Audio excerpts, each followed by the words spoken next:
할렐루야. 주님의 은혜와 평강이 성도님들 가정과 일터마다 함께 하시기를 축복합니다. 옆 사람과 인사 나누겠습니다. 마라나타. 기쁘게요. 마라나타. 네. 우리 주님 다시 오신다는 것이 우리에게 얼마나 큰 기쁨과 소망이 됩니까? 이 믿음으로 살 수 있기를 축복합니다. 오늘 주신 말씀 의지해서 구하라, 찾으라, 두드리라, 이런 제목으로 말씀을 증거합니다. 어떤 사람의 어두운 과거를 흑역사라고 합니다. 흑역사. 실패했던 일, 또 상처받았던 일, 아니면 옳지 못한 일을 했던 일, 이런 일들이 흑역사에 해당되죠. 저도 친구들에게, 많은 친구들에게 원망을 한 몸에 받았던 흑역사가 있습니다. 초등학생 때 동춘천 국민학교 축구부 센터포드로 활약을 했는데, 그런데 그만 대회에 나가서 열심히 하다가 마지막 승부차기에서 멋지게 공을 찼는데 골대 옆으로 살짝 빗나갔습니다. 그래서 우리 팀이 져가지고 대회에서 탈락했습니다. 집으로 가는 길에 친구들의 그 따가운 눈총을 한 몸에 다 봤는데, 여러분도 아마 그런 적이 있으실지 모르겠습니다. 모든 사람에게는 흑역사가 있죠. 천재 물리학자였던 아인슈타인도 학생 때는 여러 과목에 낙제를 했답니다. 그래서 어느 선생님이 게으른 신부님, 이런 별명을 지어줬답니다. 게으른 신부님이라고. 그리스도인들에게도 어두운 과거가 있습니다. 베드로는 예수님을 3번 모른다고 부인하고 욕하고 저주했던 과거가 있었지요. 바울 사도도 스데반을 죽이고 예수 믿는 사람들을 핍박하고 붙잡고 감옥에 가두는 이런 일에 앞장섰습니다. 그런데 그랬던 바울이 예수님을 만난 후에 이렇게 고백합니다. 고린도후서 5장 17절을 보니까, 그런즉 누구든지 그리스도 안에 있으면 새로운 피조물이라, 이전 것은 지나갔으니 보라 새 것이 되었도다, 이렇게 선포했습니다. 모든 그리스도인은 예수님 안에서 새 생명을 얻었고, 오늘 찬양대 우리 찬양처럼 새 생명을 얻었고, 또한 새 사람이 되었습니다.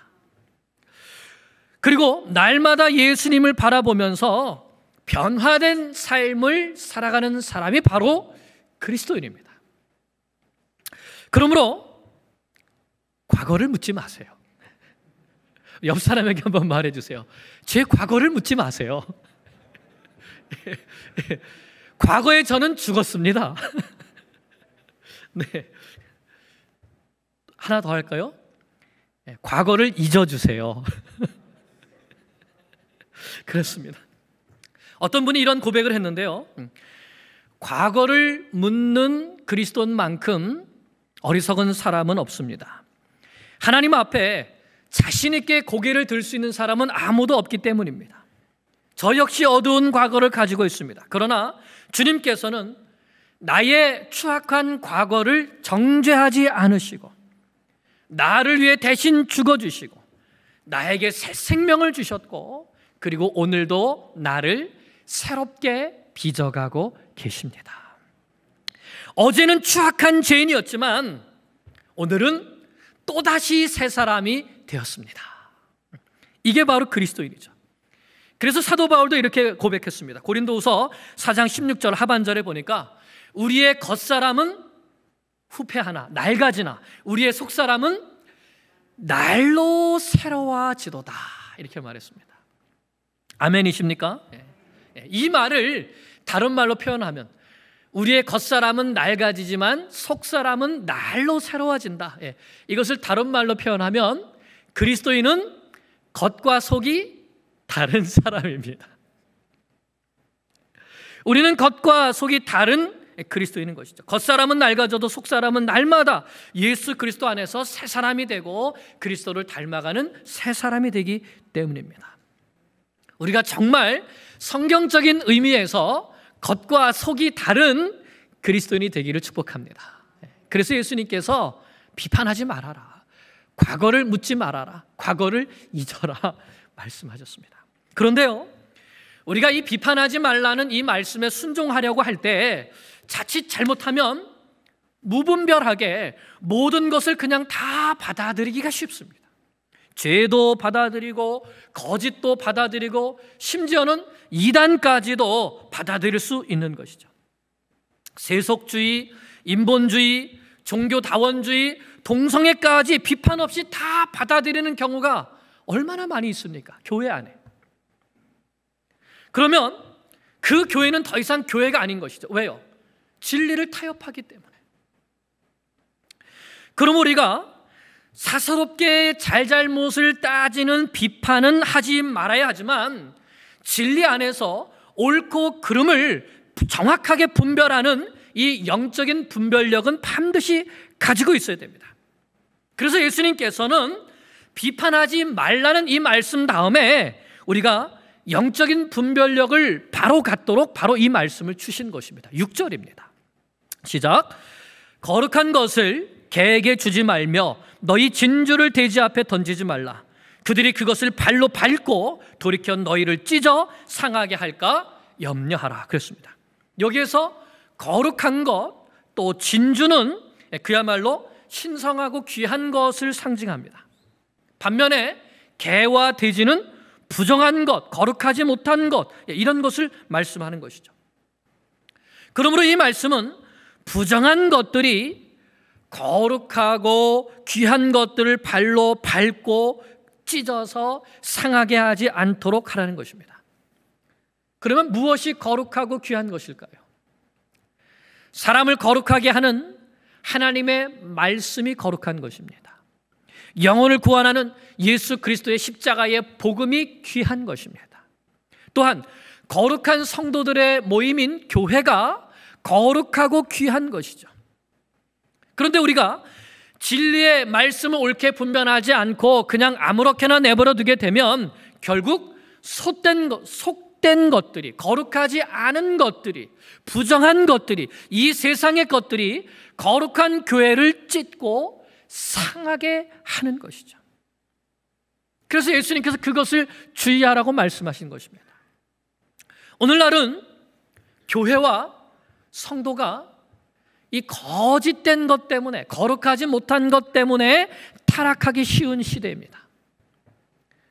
디모데후서 4장 3절, 4절 말씀을 보면 이렇게 말씀합니다.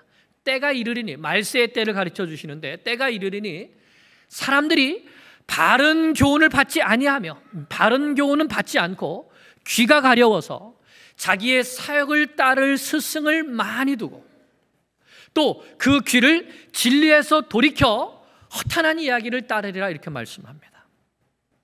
하나님의 말씀을 보고 듣고 배우지만 삶은 내 생각과 내 뜻대로 살아간다는 것입니다.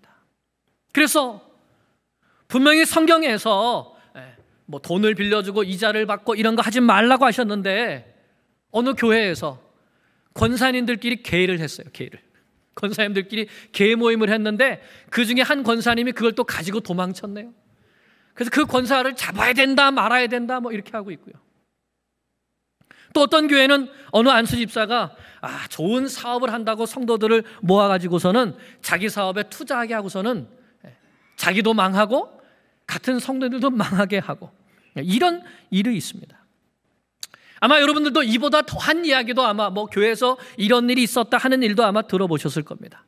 그래서 내가 교회 갔다가 사기를 당했네, 내가 교회 갔다가 상처를 받았네, 무슨 교회가 이런가 하면서 비판하죠. 그런데 여러분 한번 생각해 보시기 바랍니다. 교회가 그렇게 하라고 시켰을까요? 아니면 하나님의 말씀이 그렇게 하라고 시켰을까요? 아니면 귀가 가려워서 자기 욕심을 따라서 그렇게 했을까요? 이 세상에는 성도라고 하면서도 그 귀를 진리에서 돌이켜 허탄한 이야기를 따르는 사람들이 많이 있습니다. 알곡도 있지만 쭉정이도 많이 있습니다. 그러므로 우리는 거룩한 교회와 진주와 같이 값진 이 진리의 말씀들, 복음이 더럽혀지지 않고 찢겨지지 아니하도록 영적인 분별력을 가진 진리의 파수꾼이 되는 교회와 성도가 되어야 하는 것입니다.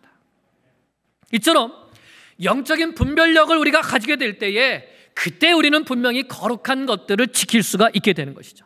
그러다 보니까 비판은 하지 말아야 되는데 영적인 분별력을 가지고 진리는 지켜야 하고, 그러나 이것이 참으로 쉽지 않은 것이죠. 그래서 어떻게 하라고 하시는 것입니까? 구하라, 찾으라, 두드리라, 기도하라, 이렇게 예수님께서 말씀하시는 것입니다. 우리 7절, 8절을 봅니다. 시작.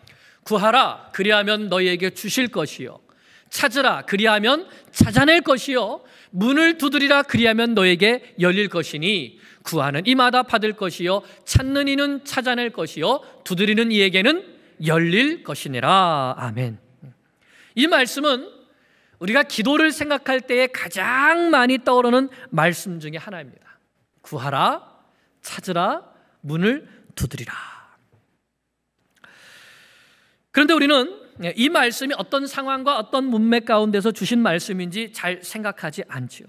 이 말씀은 비판하지 말라는 말씀과 또 영적인 분별력을 잘 가지라는 이러한 말씀에 계속 이어지는 것이죠. 비판하지 않으면서도 영적인 분별력을 가지고 거룩하고 귀한 것들을 지킬 수 있는 것, 이것은 참 어렵습니다. 그래서 예수님께서 구하라, 찾으라, 두드리라, 곧 기도하라고 말씀하시는 것이죠.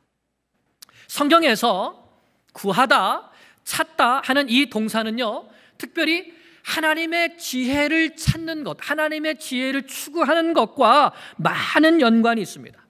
대표적인 것이 야고보서 1장 5절입니다. 너희 중에 누구든지 지혜가 부족하거든 모든 사람에게 후히 주시고 꾸짖지 아니하시는 하나님께 구하라, 그렇게 말씀하셨어요. 그리하면 주시리라. 무엇을 구하라고요? 지혜를 구하라고요. 그리스도인은 하나님께 지혜를 구해야 합니다. 그리고 구하라, 찾으라, 두드리라는 이 세 개의 동사는 모두 2인칭 복수 현재 명령형으로 되어 있습니다. 예수님께서 명령하시는 거예요.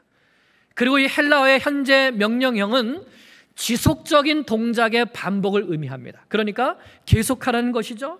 너희는 쉬지 말고, 포기하지 말고, 응답해 주실 때까지 계속 구하고, 계속 찾고, 계속 문을 두드리라는 뜻입니다. 한번 기도해 놓고서는 안 들어주시네 하고 포기하는 것은 기도가 아니라는 것이죠. 아버지께서 꼭 들어주신다는 믿음을 가지고 계속 기도하라는 것입니다. 그래서 우리는 계속 기도해야 되고, 쉬지 말고 찾아야 하고, 포기하지 말고 문을 두드려야 합니다. 그것이 예수님께서 가르쳐 주신 기도입니다. 그러면 우리는 구체적으로 무엇을 구해야 될까요? 먼저는 앞에서 말씀드린 대로 첫째는 하나님의 지혜를 구해야 하죠. 우리가 다른 사람은 비판하지 않으면서도 하나님의 말씀에 기초한 영적인 분별력을 분명히 가지고 신앙생활을 할 수 있으려면 지혜가 있어야 합니다. 하나님의 지혜가 있어야 되죠. 말씀의 지혜가 있어야 됩니다. 그래서 그것을 위해서 기도해야 하는 것이죠. 가정에서도 하나님의 지혜가 필요합니다. 하나님의 말씀으로 자녀들을 잘 인도해야 되는데 아이의 잘못은 지적하고 비판하고 계속 잔소리를 하고, 그렇게 하면 아이들이 들을까요, 안 들을까요? 잔소리 또 잔소리 그러면서 귀를 닫아버립니다. 그러므로 아이들이 낙심하지 않게 하면서 하나님의 말씀에 순종하는 자녀로 양육하기 위해서는 하나님의 지혜가 절대적으로 필요한 것이죠. 그래서 하나님께서 구하라고 하신 것입니다. 교회에서도 교사나 구역장이나 또는 직분자가 되었으면 다른 사람을 섬기고 도와줘야 합니다. 그런데 무엇으로 섬기고 무엇으로 도와주죠? 말씀으로 섬기고 기도로 섬기고 도와줘야 합니다.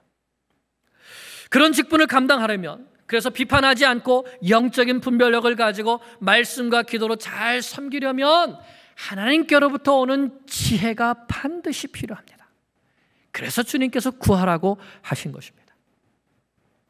학교에서 공부를 할 때나 직장에서 일을 하거나 어떤 사업을 하는 것도 마찬가지이죠.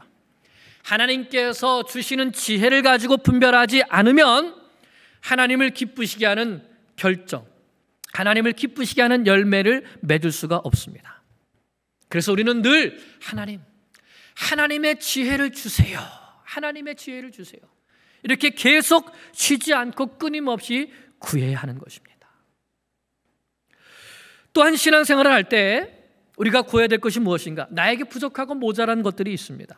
그럴 때 우리는 그 부족한 것들을 구해야 되는 것이죠. 사랑이 부족한 사람은 사랑을 구하고, 능력이 필요한 사람은 능력을 구해야 합니다. 봉사하는 은사, 가르치는 은사, 섬기는 은사, 필요한 모든 은사들을 다 구해야 하는 것이죠. 저도 어떨 때는 제가 제 머리에 손을 얹고 기도합니다. 하나님, 지혜의 은사를 주세요. 하나님, 경영의 은사를 주세요. 또 하나님, 가르치는 은사를 주세요.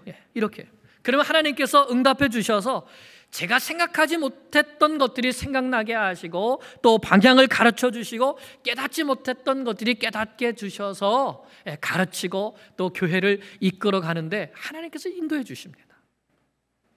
여러분도 해보세요. 여러분이 여러분의 머리에 손을 얹고 기도해 주세요. 하나님, 제가 지혜가 부족합니다. 하나님의 지혜를 주세요. 뿐만 아니라 우리는 우리의 실제 생활에 필요한 것 역시 하나님께 구해야 합니다. 하나님, 일용할 양식을 주세요. 필요한 물질을 주세요. 도와줄 사람을 보내주세요. 구하되 낙심하지 말고, 포기하지 말고 주실 때까지 기도해야 합니다. 마치 가나안 땅을 정복할 때에 85세가 된 갈렙이 하나님의 약속의 말씀을 굳게 붙잡고 여호수아에게 달라고 요구하죠. 이 산지를 내게 주소서.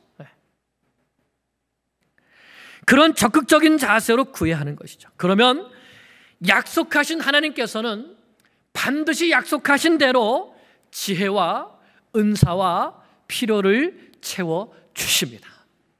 이 믿음을 가지고 구하시기를 축복합니다. 둘째로 예수님은 찾으라고 하셨습니다. 찾으라. 우리가 무엇을 찾아야 할까요? 먼저는 잃은 양을 100마리 양 가운데 한 마리 양을 잃어버렸습니다. 그런데 그 양을 찾기 위해서 99마리의 양을 내버려 두고 그 한 마리 양을 위하여서 온 산을 찾아 나서서 헤매는, 찾을 때까지 찾아내고야만은 목자를 보여주셨죠. 그 목자가 바로 예수님 자신이신 것입니다. 우리도 그렇게 해야 되는 것이죠. 또 하나는 잃어버린 아들이 돌아오기를 간절히 기다리는 아버지의 모습이 나옵니다. 아들이 아버지를 배반하고 정말 원수처럼 해놓고는 그렇게 떠나갔는데, 그 아들이 오늘 돌아올까 내일 돌아올까 매일같이 문 밖에 나와서 저 멀리 바라보면서 아들의 모습을 찾고 있죠. 그런데 저 멀리에서 한 점과 같은 모습이 보였는데도 그것을 아들인 것을 알아보고 달려와서 목을 껴안고 입을 맞추고 집으로 데려가는 분이 바로 아버지였습니다.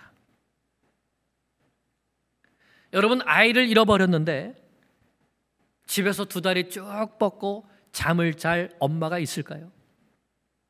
이것이 바로 하나님 아버지의 마음이라는 것이죠. 그래서 하나님께서 우리에게 찾으라고 하십니다.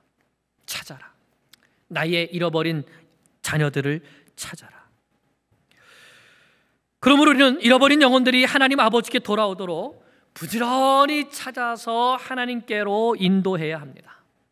남편과 아내와 자녀와 부모님을 부지런히 찾아서 하나님께로, 교회로 인도해야 하죠. 이 세상에 잃어버린 영혼들을 찾아 나서서 그들을 아버지께로 인도해야 합니다. 예수님은 찾으라, 그리하면 찾아낼 것이다 라고 약속해 주셨습니다. 우리는 찾아야 합니다. 둘째로 또 무엇을 찾아야 될까요? 우리는 하나님께서 나에게 주신 사명을 찾아야 합니다.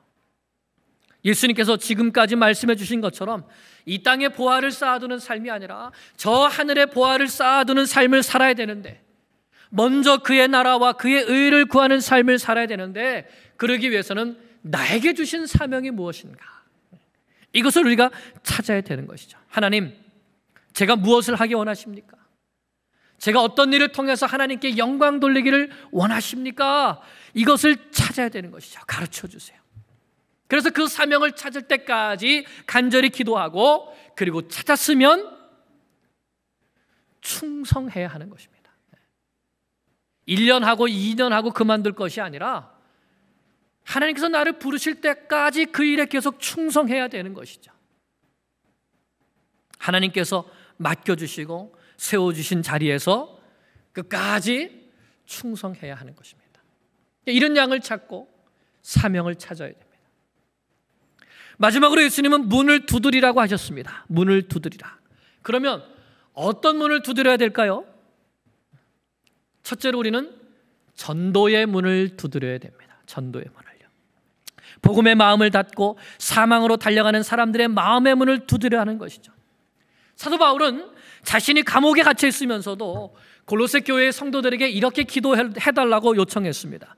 골로새서 4장 3절을 보면, 또 우리를 위하여 기도하되 하나님이 전도할 문을 우리에게 열어주사, 전도할 문을 우리에게 열어주사.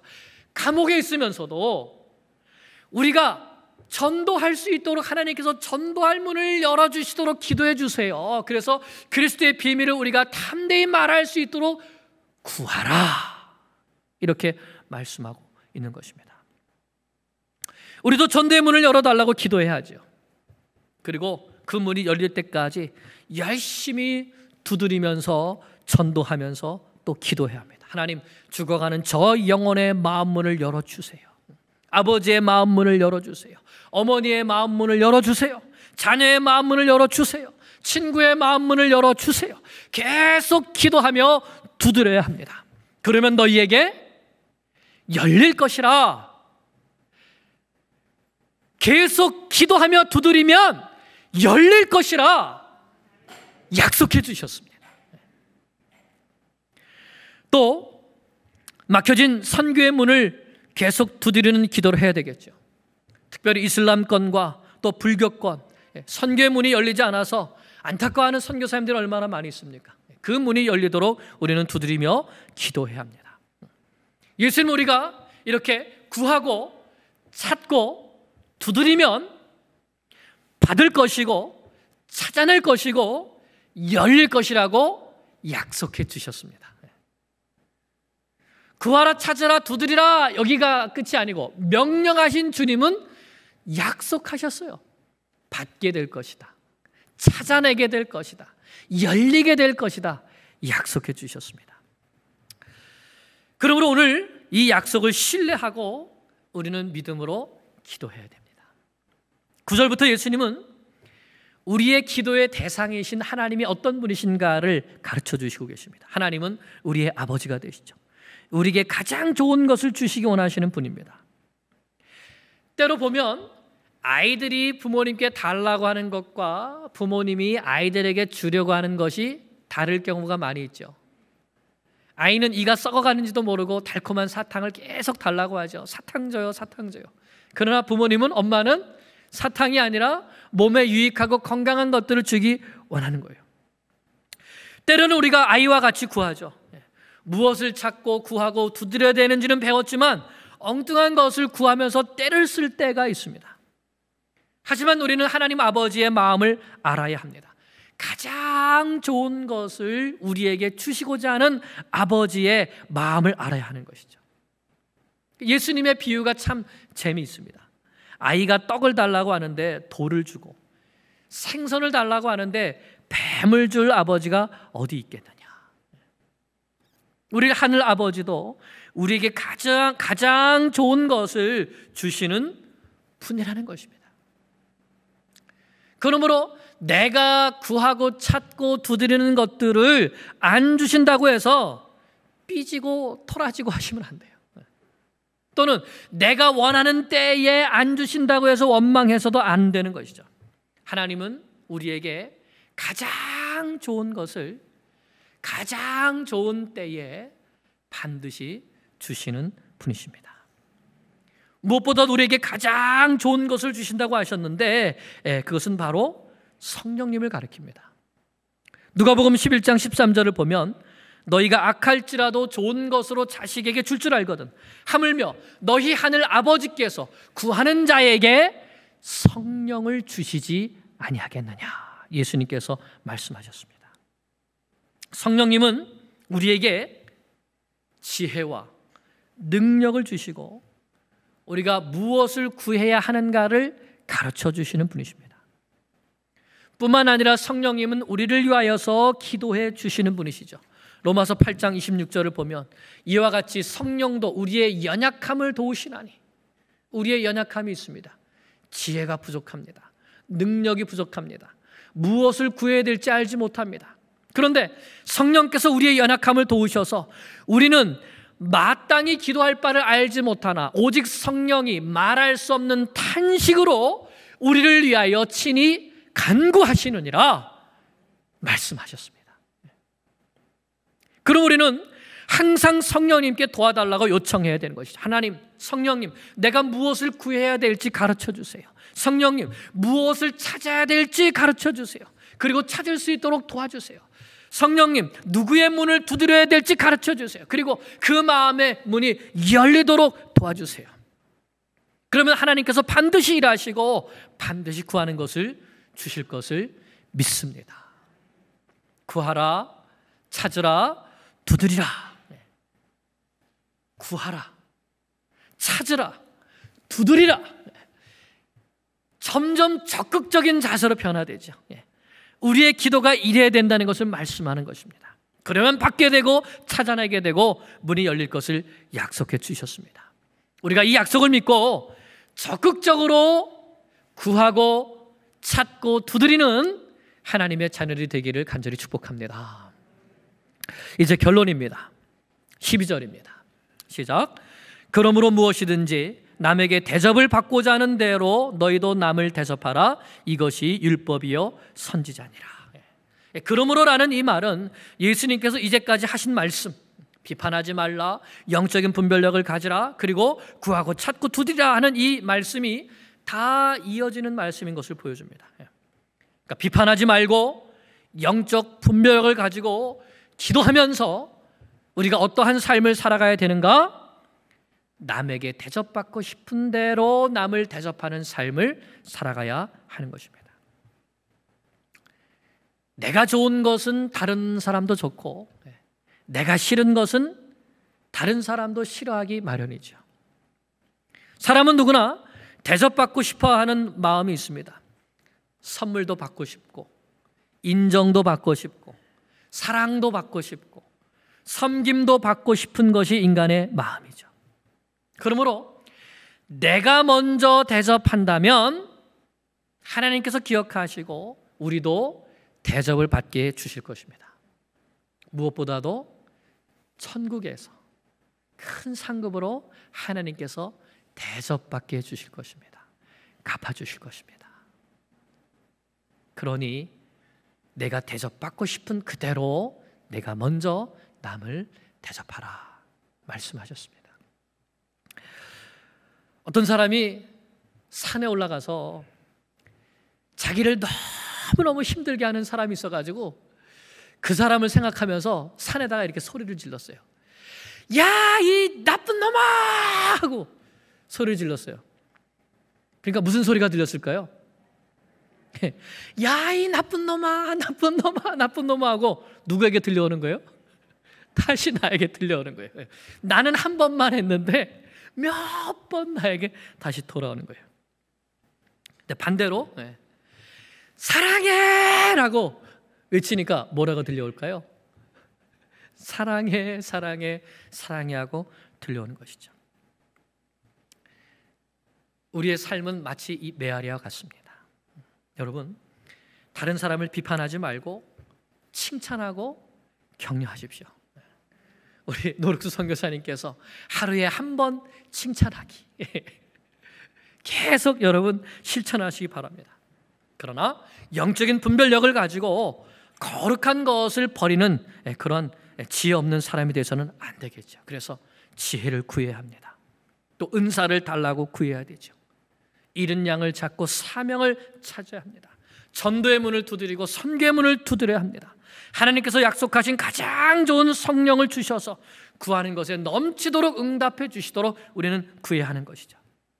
오늘 주님께서 구하라, 찾으라, 두드리라, 그러면 받을 것이고 또 찾아낼 것이고 열릴 것이다 약속해 주셨습니다.